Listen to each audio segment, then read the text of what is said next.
আসসালামু আলাইকুম দর্শক মন্ডলী, সবাইকে আমন্ত্রণ জানাচ্ছি আজকের প্রহর সংবাদে। অতিবৃষ্টিতে ফ্রি মিনিট ইন্টারনেট ঘোষণা গ্রামীণফোনের।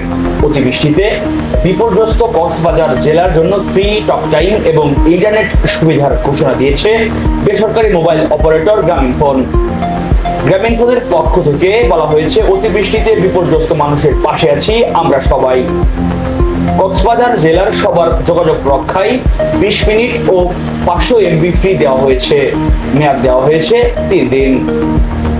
এক গ্রাহকের কমেন্টের উত্তরে গ্রামীণফোন লিখেছে, কক্সবাজার জেলাতে নিয়মিতভাবে বসবাসকারী সকল গ্রামীণফোন ব্যবহারকারীরা এই অফারটির জন্য এলিজিবল এবং অফারটি নিতে পারবেন।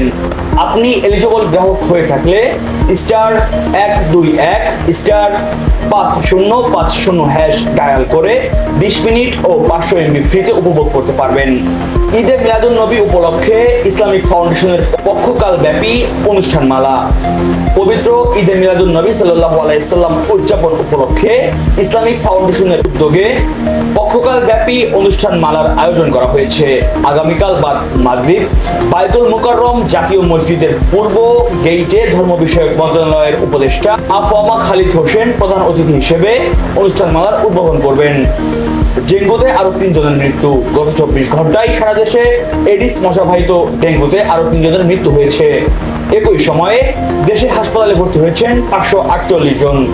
চলতি বছর এ পর্যন্ত ডেঙ্গুতে মারা গেছেন 106 জন এবং হাসপাতালে ভর্তি হয়েছেন 18,589 জন।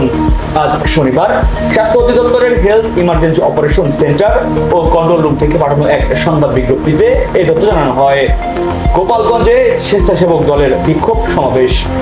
আজ জাতীয়বাদী স্বেচ্ছাসেবক দলের কেন্দ্রীয় কমিটির সভাপতি SM জিলানির গাড়িবহরে হামলা ও সংগঠনের কেন্দ্রীয় ক্রিয়া সম্পাদক শওকত হোসেন দিদার নিহতের প্রতিবাদে এবং দোষীদের বিচারের আওতায় আনার দাবিতে বিক্ষোভ সমাবেশ অনুষ্ঠিত হয়েছে।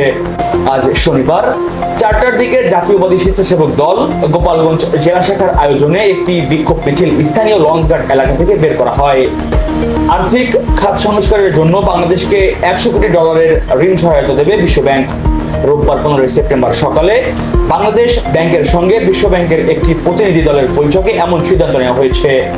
সূত্র মতে, ঋণ সহায়তার মধ্যে পলিসি বেসড লোন হিসেবে $750 মিলিয়ন এবং ইনভেস্টমেন্ট লোন ও গ্যারান্টি ফ্যাসিলিটি হিসেবে $250 মিলিয়ন ঋণ সহায়তা দেওয়া হবে। আগামী ডিসেম্বরের মধ্যে বিশ্ব ব্যাংকের বোর্ডে এ ঋণ অনুমোদন হওয়ার কথা রয়েছে। তবে ঋণ পেতে 3টি শর্ত পালন করতে হবে বাংলাদেশকে। দর্শক মন্ডলী, এতক্ষণ আপনাদের সাথে ছিলাম আমি মহিবুল্লাহ নাহিন। নিত্য নতুন সকল সংবাদ পেতে যুক্ত থাকুন প্রহর 24 এর সাথে। ধন্যবাদ।